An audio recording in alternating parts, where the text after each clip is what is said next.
નમસ્કાર દર્શક મિત્રો, સંદેશના ડિજિટલ પ્લેટફોર્મમાં હું સુભાષ તમારું સ્વાગત કરું છું.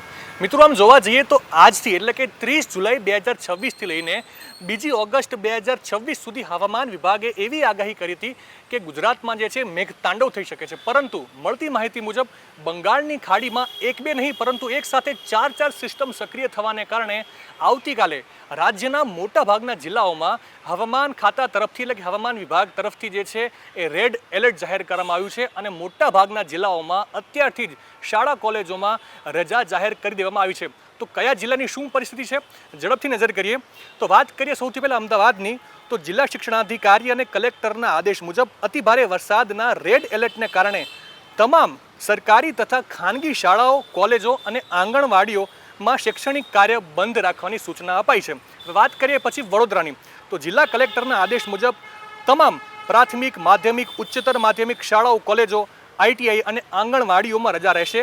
નિયમ ભંગ કરનાર સંસ્થા સામે કાનૂની કાર્યવાહીની પણ ચેતવણી અપાઈ છે. એટલા માટે કે ઘણી વખત કેવું થતું હોય છે કે પ્રાઇવેટ સ્કૂલો હોય કે પ્રાઇવેટ કોલેજો હોય કે ટ્યુશન ક્લાસીસ હોય, એ લોકો જે છે ઘણી વખત જે સરકારના નિર્દેશો નથી માનતા હોતા અને પછી શાળા, કોલેજો કે ટ્યુશન ક્લાસીસ શરૂ રાખતા હોય છે. અને એવા દરમિયાન જો ખૂબ જ ભારે વરસાદ પડે તો ત્યાંથી બાળકોને કાઢવા એ મુશ્કેલ સાબિત થઈ જતું હોય છે. એટલા માટે કડક ચેતવણી આપવામાં આવી છે.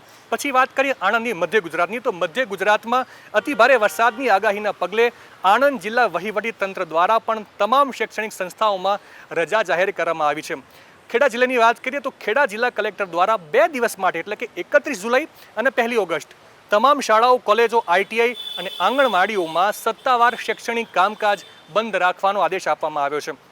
દક્ષિણ ગુજરાતની વાત કરીએ તો નવસારી, તાપી, વલસાડ, ડાંગ અને સુરત આ જિલ્લાની જો વાત કરીએ તો અહીંયા તો રજા એટલા માટે જ આપવામાં આવી છે કારણ કે પાછલા એક અઠવાડિયામાં જો આપણે નજર કરીએ તો દક્ષિણ ગુજરાતમાં જે રીતે મેઘ તાંડવ થયો હતો ત્યારે ખરેખર એવું લાગે કે મેઘ મહેર થઈ છે કે પછી મેઘ કહેર થયો છે. કારણ કે આખું સુરત, નવસારી, તાપી, વલસાડ દક્ષિણ ગુજરાતના જેટલો પટ્ટો છે એમાં જેટલા પણ જિલ્લા આવે છે ત્યાં એટલો બધો ભારે વરસાદ થયો હતો કે ત્યાં ખરા અર્થમાં તબાહી મચી ગઈ હતી.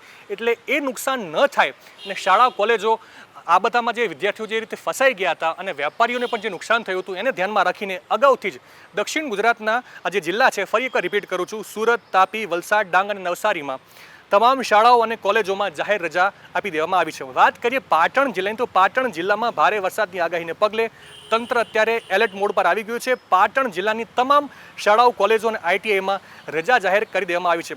31 જુલાઈથી 2 ઓગસ્ટ દરમિયાન જિલ્લામાં ભારેથી અતિભારે વરસાદની સંભાવનાના લીધે. પછી વાત કરીએ ગાંધીનગરની. તો ગાંધીનગરમાં પણ આવતીકાલે શાળા અને કોલેજોમાં રજા આપવામાં આવી છે. ભારે વરસાદની આગાહીના પગલે ગાંધીનગરની શાળા, કોલેજોમાં જાહેર રજા છે. જિલ્લા શિક્ષણાધિકારી દ્વારા જાહેર કરવામાં આવેલી આ માહિતી છે. રાજ્યભરમાં આવતીકાલે ભારે વરસાદની આગાહી હોવાથી. પછી વાત કરીએ પંચમહાલની. તો પંચમહાલમાં ભારે વરસાદની આગાહીને લઈ પાવાગઢ મહાકાળી મંદિર ટ્રસ્ટ દ્વારા યાત્રિકો માટે ખાસ સંદેશ આપવામાં આવ્યો છે. શું સંદેશ છે?